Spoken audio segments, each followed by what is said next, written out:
Como les decía, quería compartir con ustedes una palabra que está en la carta a los Corintios, a la segunda carta a los Corintios, el 8 y el 9. Pero antes de compartir esa palabra a ustedes de manera breve, quiero compartir con ustedes una historia que leí en un libro que estoy leyendo. Una de las cosas que he podido darme cuenta a través de los años, que todos nosotros somos personas que necesitamos entender nuestra necesidad de Dios. Usted puede tener un día en el Señor, usted puede tener 40, 50 años en el Señor, y todos los días usted necesita de Dios. Y eso se muestra a través de la Biblia. Cuando usted lee que el Señor le decía, ustedes vayan, les voy a dar maná, pero tienen que salir todos los días a buscarlo. Eso era simplemente dependencia de Dios. O sea, que ellos mostraban su dependencia de Dios. Y así tiene que ser la vida nuestra. Por muchos años que podamos estar en el Señor, tenemos que entender que debemos y tenemos que depender de Dios todos los días. Y a veces eso lo descuidamos. Comparto con usted una historia, como dicen las películas de Hollywood cuando comienzan, One Upon a Time. Érase una vez un dragón que azotaba las aldeas, las destruía, las quemaba, dañaba.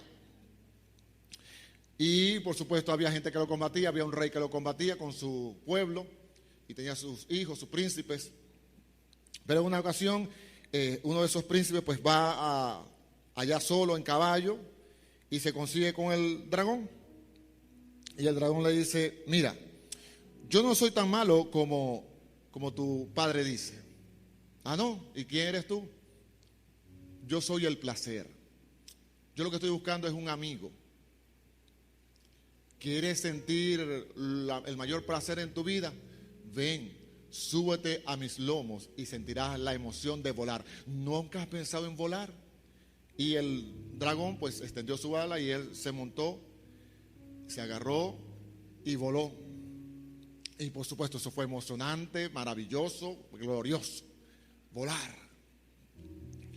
Así que pasó mucho tiempo con este dragón volando y sintiendo esa sensación, pero mientras más tiempo pasaba con el dragón, más alejado estaba de los suyos, y su piel empezó a cambiar, sus manos, sus piernas empezaron a cambiar, a ponerse escamosas. Él empezó a usar guantes para esconder esa cosa fea.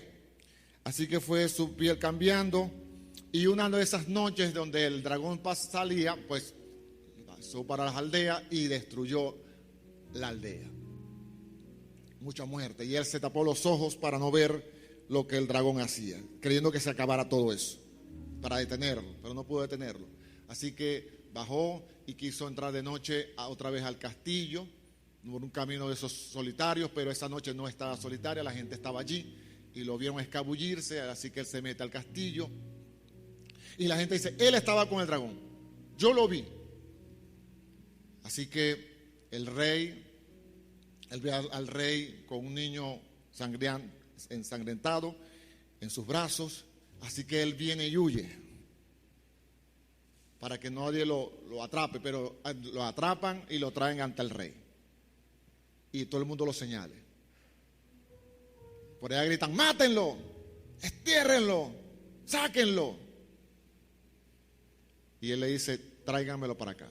Está el rey sentado en su trono y le dice, quítate los guantes. Y él siente esa vergüenza, humillación y vergüenza. Se quita los guantes, su piel escamosa.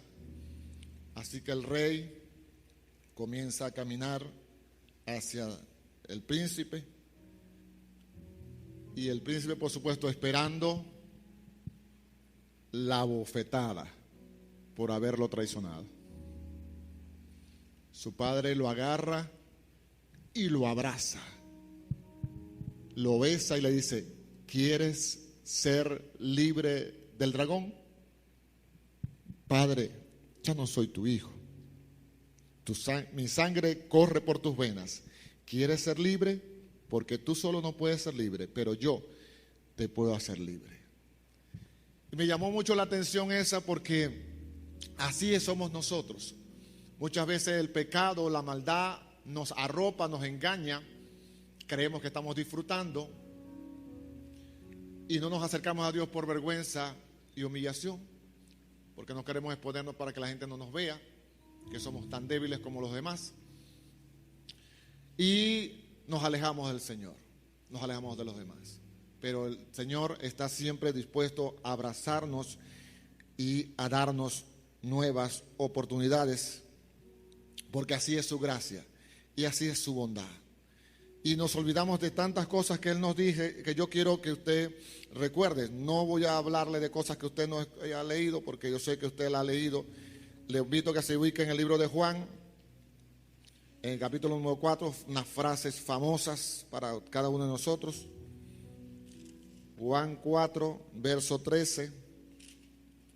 Voy a leer varias cosas aquí en Juan, famosas para nosotros los cristianos.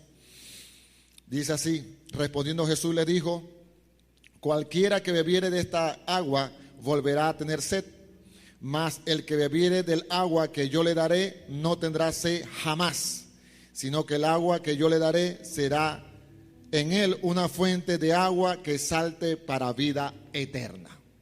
Esa es la promesa de Dios para la samaritana, para usted y para mí. El que beba de este agua nunca tendrá sed, el que beba de mí. La pregunta es, no lo voy a responder, téngala ahí en su mente. Esa agua que Dios le ha dado, que Jesús le ha dado a través de su Espíritu Santo, ¿sacia toda tu sed? Sigo adelante. Juan 7, famosa también esta escritura. Juan 7, 37. En el último y gran día de la fiesta, Jesús se puso en pie y alzó la voz diciendo: si alguno tiene sed, venga a mí y beba. El que cree en mí, como dice la Escritura, de su interior correrán ríos de agua viva. Ríos de agua viva.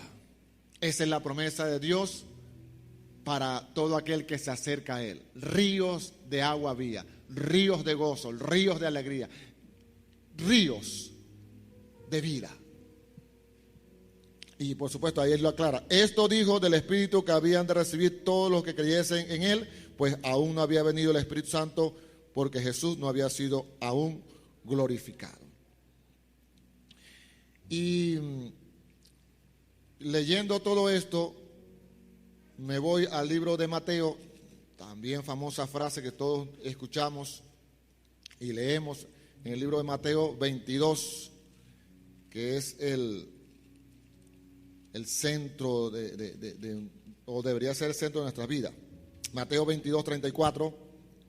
Entonces los fariseos, oyendo que habías hecho callar a los saduceos, se juntaron a una, y uno de ellos, intérprete de la ley, preguntó por tentarle, diciendo: maestro, ¿cuál es el gran mandamiento en la ley? Jesús le dijo: amarás al Señor tu Dios con todo tu corazón, con toda tu alma y con toda tu mente.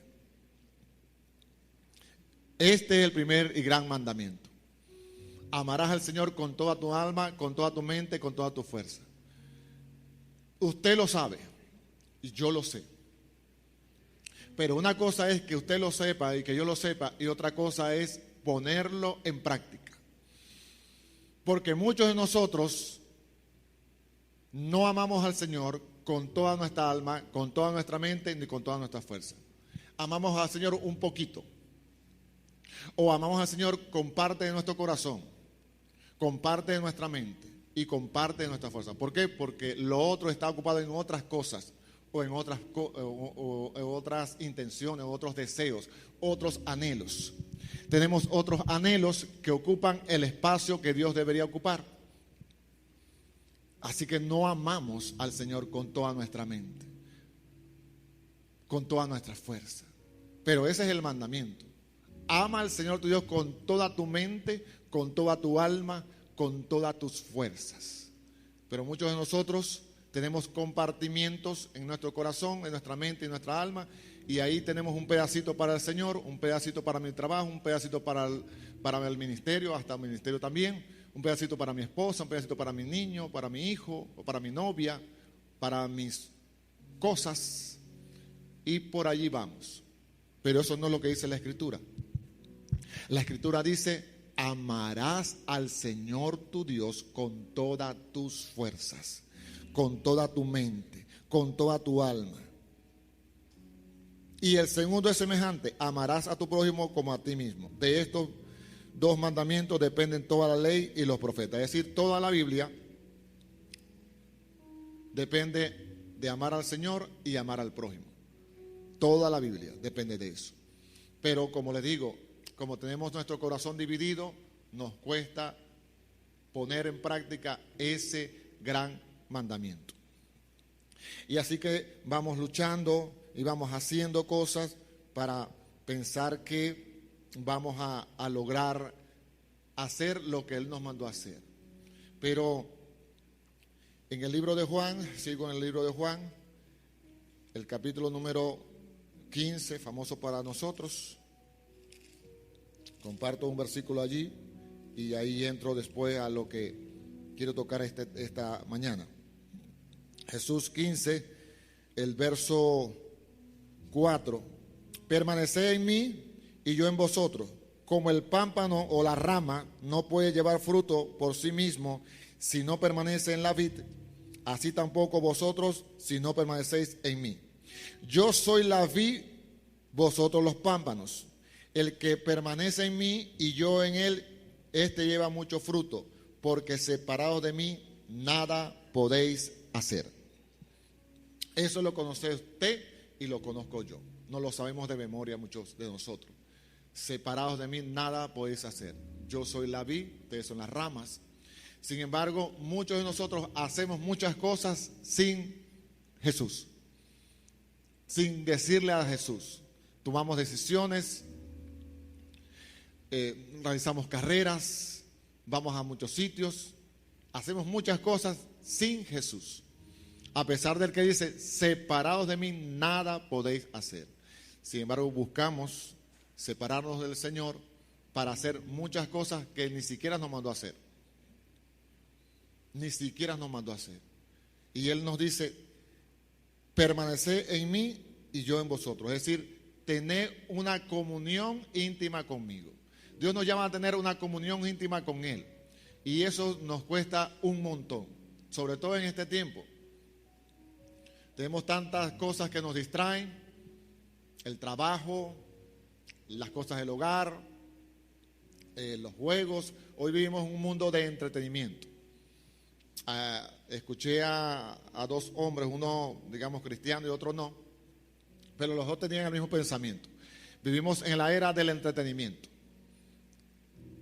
El que no es cristiano decía que hay una esclavitud para el entretenimiento. Hay que entretener a la gente.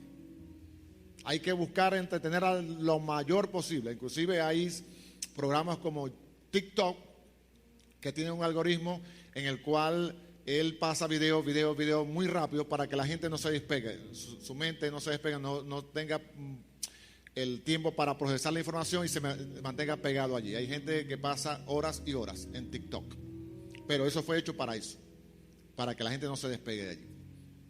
Y decía el otro, que sí es cristiano, que decía que entretenerse, divertirse no es malo. Eso es parte de nuestra naturaleza humana, que busquemos distraernos, que busquemos divertirnos, entretenernos, pero cuando eso ocupa el centro, cuando lo único que queremos es entretenernos, entonces sí está mal. Se convierte algo bueno, se convierte en algo malo, porque ese va a ser el centro. Y a veces venimos a la iglesia o vamos a una actividad y queremos ir a esa actividad para que nos entretenga. Y la iglesia realmente no es para entretenerse. La iglesia es un campo de entrenamiento para ir al mundo a batallar. Eso es lo que venimos acá, a aprender cómo amar más al Señor, cómo servir a los santos y cómo vivir la vida allá afuera. Para eso nos reunimos acá.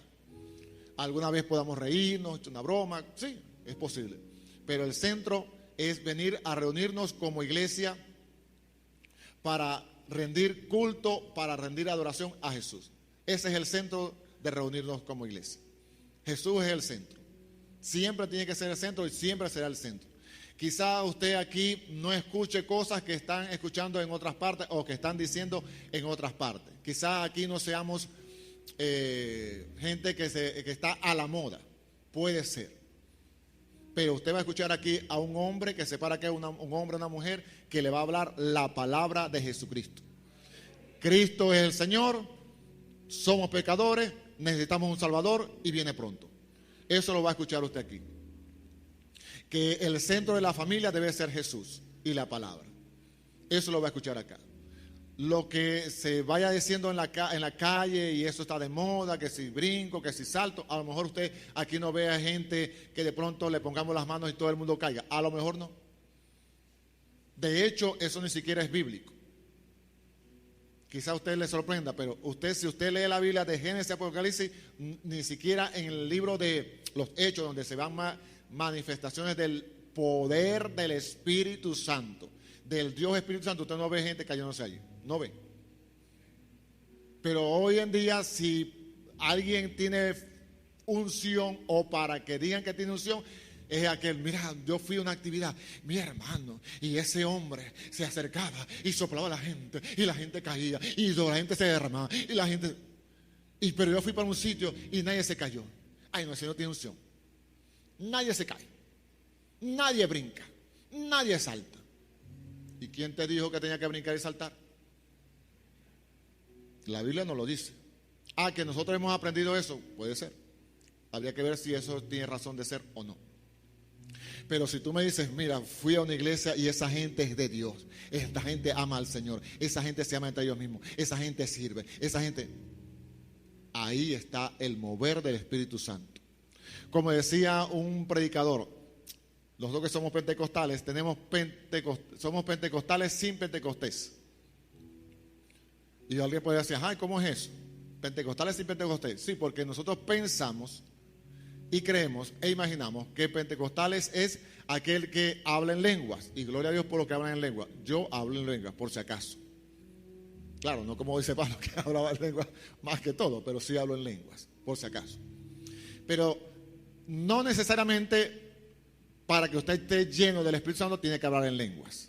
Si usted es un hombre que teme al Señor, si usted es una mujer que sirve al Señor, si usted es una mujer que lleva las riendas de su casa conforme a la palabra, usted está llena del Espíritu Santo. Hablando con cánticos y salmos y cánticos espirituales entre vosotros. No sean llenos de vino, sean llenos del Espíritu Santo, es lo que dice el apóstol Pablo. Así que estamos llamados a vivir más que emociones, vivir la vida conforme a la palabra. Y eso es una de las cosas que más nos cuesta en este tiempo. Estamos pensando en que si brinco, que si no salto, pero no en cómo ser obedientes al Señor. Por eso quiero compartir con ustedes esta porción, unos versículos acá, en la segunda carta del apóstol Pablo a los Corintios. Lo pongo en contexto. Esta carta es la segunda que escribe el apóstol Pablo a esta iglesia de Corintios.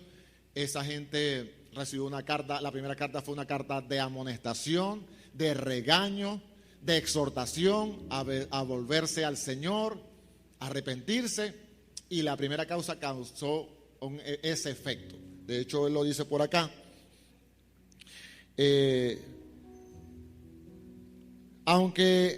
Así que aunque os escribí, fue por causa del que cometió el agravio, ni por causa del que lo padeció, sino para que se hiciese manifiesta nuestra solicitud que tenemos por vosotros delante de Dios.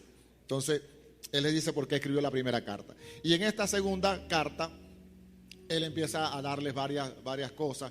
Y en este 8 y 9, él empieza a llamarlos a hacer una donación, o lo que nosotros llamamos una siembra. La gente estaba pasando necesidad, como decimos nosotros, estaba pasando aceite, estaba con muchas dificultades. Recordemos que en esa época, en el primer siglo, la mayoría de la gente era pobre, 90%, 95%, 80%, por ahí. Era altísima la gente pobre. Y en este caso, según registra el libro de los Hechos, había mucha hambre allí por una situación que hubo. Y empezaron a recolectar, a pedir recolecta para para bendecir a la gente. Así que él se registra en ese capítulo 8 y 9. Leo para ustedes. Asimismo, hermanos, os hacemos saber la gracia de Dios que ha sido dada a las iglesias de Macedonia, que en grande prueba de tribulación, la abundancia de su gozo y su profunda pobreza abundaron en riqueza de su generosidad. Pues doy testimonio de que con agrado han dado conforme a sus fuerzas y aún más allá de sus fuerzas, pidiéndonos con muchos ruegos que les concediésemos el privilegio de participar en este servicio a los santos.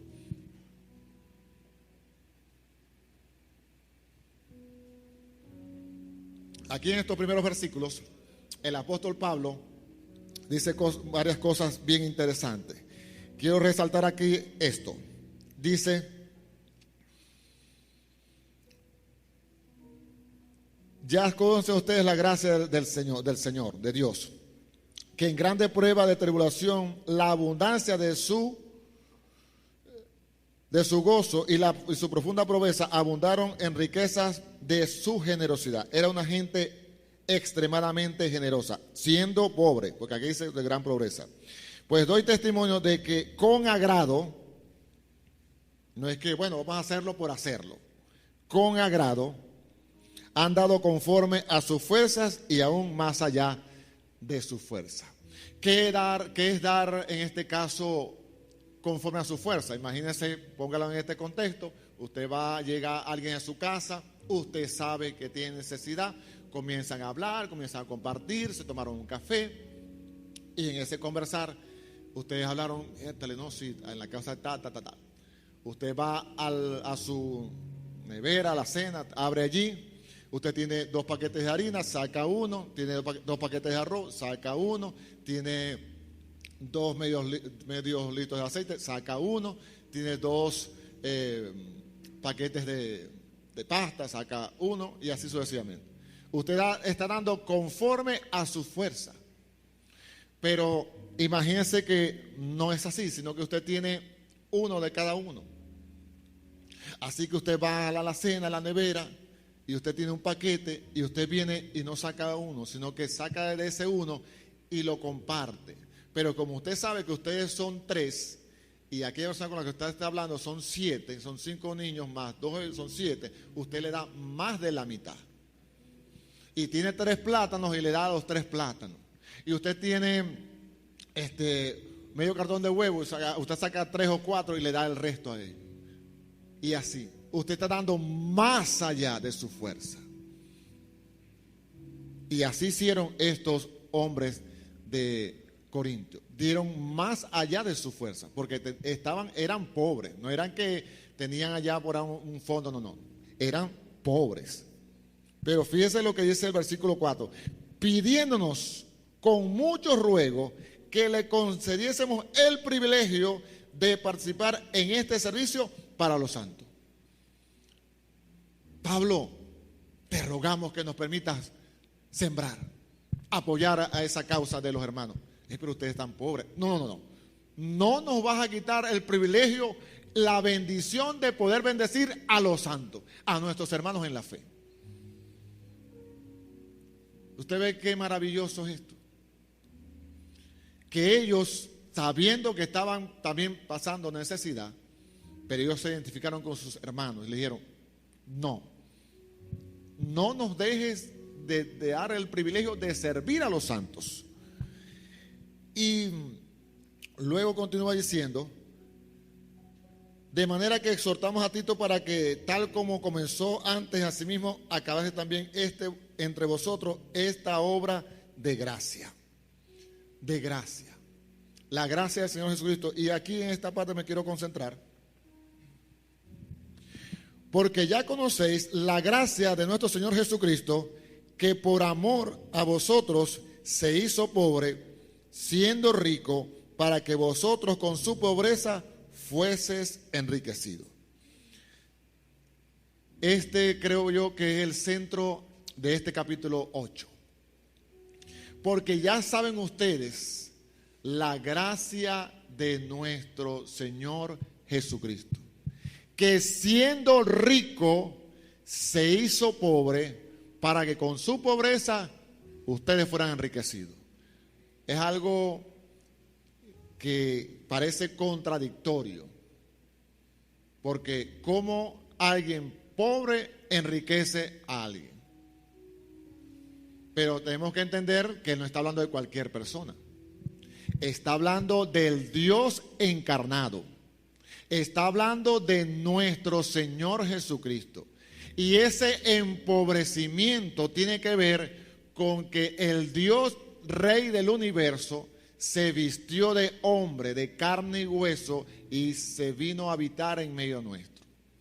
Allí es donde Dios se empobreció. Ahí es donde Jesús se empobreció, siendo rico, el Rey del universo, el Rey de reyes, Señor de señores.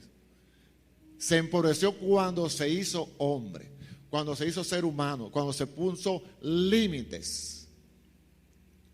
Cuando Él se puso límites. Ahí fue que se empobreció.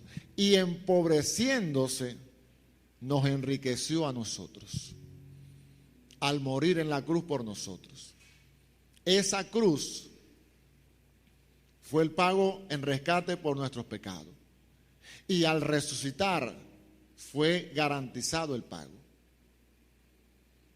Y entonces el apóstol Pablo le está diciendo a ellos, mire, la gracia de Dios es tan grande, el amor de Dios es tan grande, que ustedes han sido enriquecidos. Por supuesto, son riquezas espirituales. Y el Señor Jesús, cuando nosotros hablamos de la gracia, generalmente el término gracia decimos que es don no merecido. Gracia, ¿qué es gracia? Don no merecido. Y está bien el concepto, porque es algo que no merecemos. Como la historia que le conté del niño, el príncipe que estaba volando como el dragón. Pero la gracia, además de ser un don no merecido, un regalo no merecido, es recibir lo contrario a lo que yo merecía. Recuerde, nosotros merecíamos ir al infierno, porque la paga del pecado es la muerte. Mas la dádiva de Dios es vida eterna en Cristo Jesús. Recibimos lo contrario a lo que merecíamos. Dios mostró su gracia. Dios mostró su bondad. Dios mostró su generosidad. Y hoy en día la generosidad o el dar está bastante criticado, sobre todo con los diezmos y con las ofrendas. No, yo diezmo pero no ofrendo. No, yo ofrendo pero no diezmo.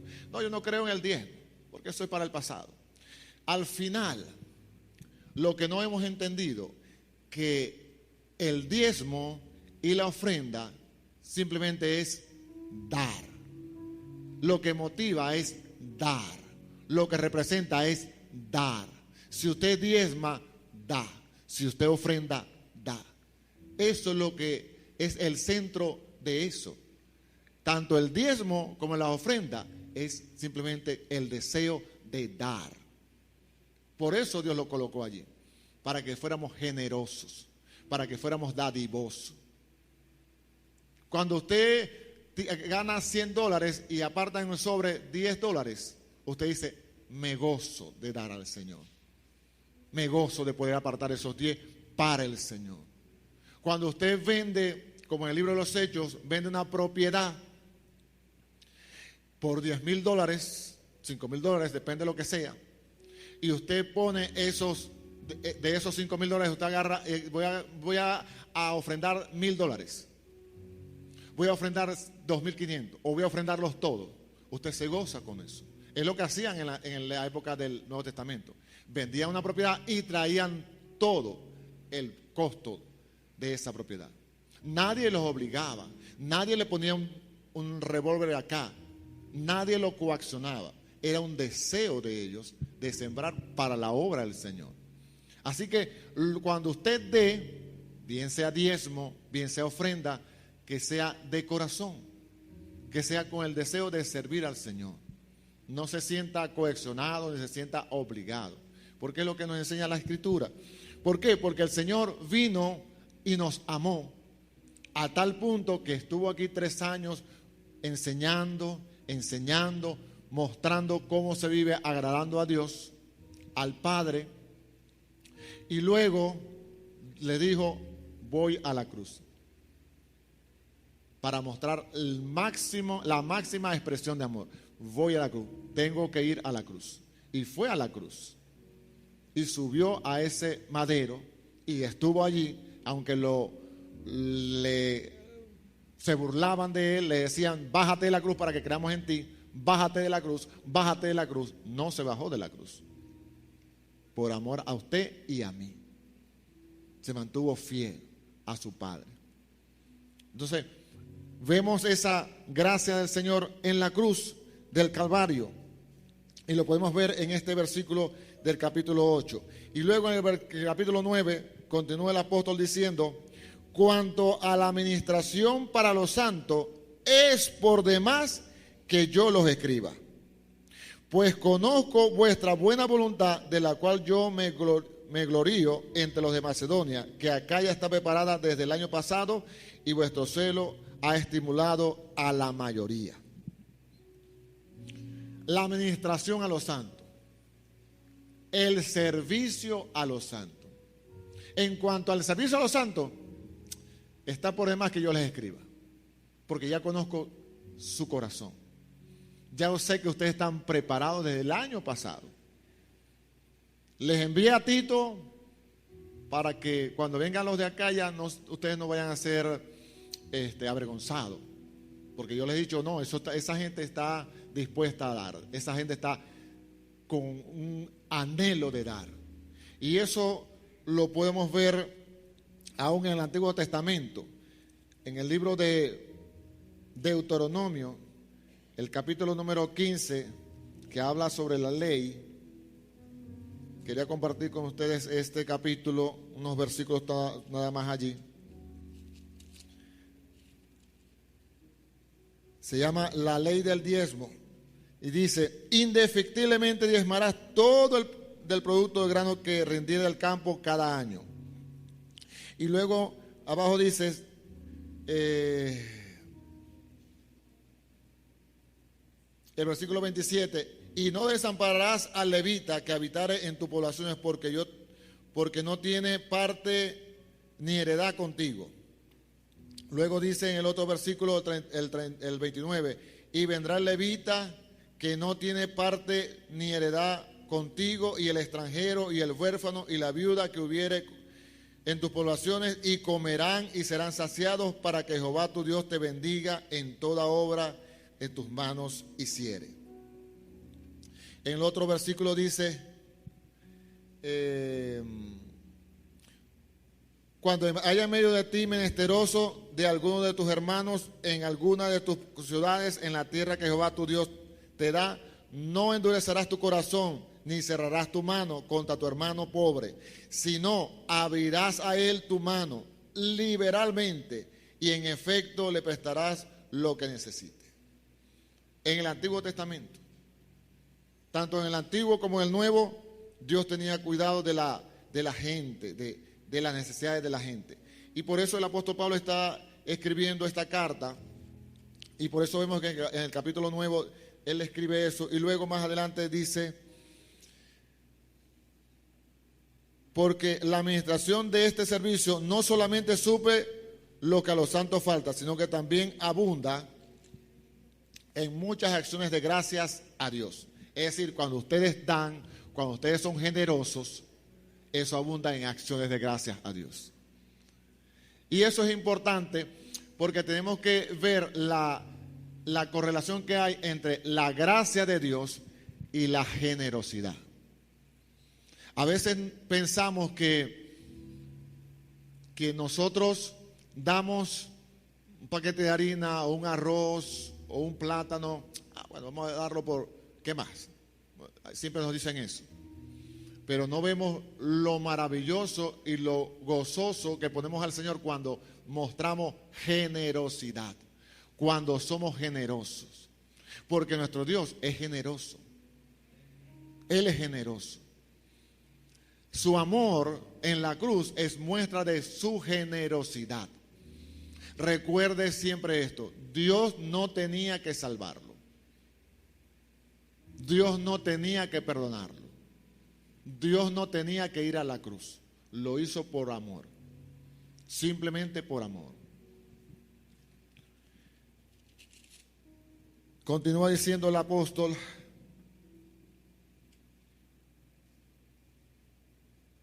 pues por la experiencia de esta administración, cambia la palabra administración para que la entienda mejor, por este servicio, glorifican a Dios por la obediencia que profesáis al Evangelio de Cristo y por la liberalidad de vuestra contribución para ellos y para todos. Ustedes muestran que son cristianos porque ustedes están dando, porque son gente generosa y obedecen el Evangelio. Y muchas veces pensamos que somos cristianos porque venimos a la iglesia todos los domingos, o todos los lunes, o todos los miércoles, o los martes, o porque venimos y oramos, o porque traemos la Biblia, o porque diezmamos, ofrendamos. Pero resulta que cuando somos generosos, estamos obedeciendo el Evangelio. Estamos adornando el Evangelio. Porque la gente va a ver a Jesús a través de nosotros. Veía una película donde ella le decía, claro, esto es una película, una cosa que alguien inventó con un libreto, no está en la Biblia. Pero en esa película es una mujer que es invitada a cenar con Jesús. Y en esta cena ella, por supuesto, le pregunta cada cosa, pues. Y una de las cosas que le pregunta: Señor, ¿las calles realmente son de oro? Y él se ríe, el que personifica a Jesús. Y él le dice: bueno, eso es hermoso. El que escribió el Apocalipsis no conseguía con qué comparar lo que él vio. Y lo comparó con eso, con oro. Pero ¿sabes qué? Es mucho más hermoso. Claro, le repito, eso es simplemente una película. Pero estoy convencido de que el apóstol Juan le costó mucho escribir el Apocalipsis. Tiene muchas imágenes de las cuales, por cierto, la gente especula que si el anticristo es fulano, que si el anticristo es sutano, que si ya salió, que si ya viene, que si la marca, que si nos van a marcar en la mano, que si nos van a marcar en la frente. Realmente eso es de poca importancia, en el sentido de que con lo que ha avanzado la tecnología, ya usted no tiene que ponerle una marca en la mano. ¿Por qué? Bueno, porque muchos teléfonos usted los desbloquea con la huella. No le quitan la huella. Pero a través de lo que se llama lectura biométrica, que nosotros le llamamos capta huella, colocamos el dedo en un dispositivo y se abre, en este caso, el teléfono. Hay aeropuertos donde usted llega, nunca ha ido a ese aeropuerto, y usted llega y le dicen: bienvenido, señor Argenis Moreno, señora Fanny, bienvenida a este aeropuerto. Mi hermano, nosotros ni siquiera nos han chequeado el pasaporte. Reconocimiento facial. Tienen todos los datos allí. ¿Para qué le van a poner una marca en la frente? Si con el reconocimiento facial saben quién es usted, dónde está, a dónde va, qué compra, qué no compra. Pero lo importante de esto es que el apóstol Juan usó muchas imágenes, muchos símbolos. Y muchos de esos son difíciles de entender. Y mucha gente especula, mucha gente dice esto, sacan números, bueno, tomando en cuenta que esto es esto, le quito esto, le suman esto, el resto esto, ya quedan 20 años para que venga el Señor. Quedan 20 meses. Maranata, Cristo viene pronto. Es todo lo que le puedo decir. Yo no voy a sacar cuenta, ni me interesa sacar cuenta. Lo que sí me interesa es que el Señor Jesús, cuando me pare delante de Él o me arrodille, como dice la canción, me diga, buen siervo fiel. Eso es lo que somos, siervos. Aún yo, que soy el pastor de esta iglesia, soy un siervo. Todos los que estamos acá en la directiva somos siervos. Y consiervo de usted, para que sepa. Porque al final, el único dueño de todo esto es el Señor Jesús. El dueño porque la compró con su sangre. Él es el dueño de nosotros, somos sus ovejas, ovejas de su prado, dice la Escritura. Así que yo le invito a que usted tenga un corazón dadivoso, un corazón que ame al Señor, un corazón que esté dispuesto a seguirle, a servirle y a obedecerle. Cuando usted dé algo, como dice la Escritura, délo de corazón. Leo el último versículo y culminamos. Le invito a los que tocan música, por favor, suban allí. Ya estamos culminando. Le leo el último versículo que creo que es importantísimo para usted y para mí.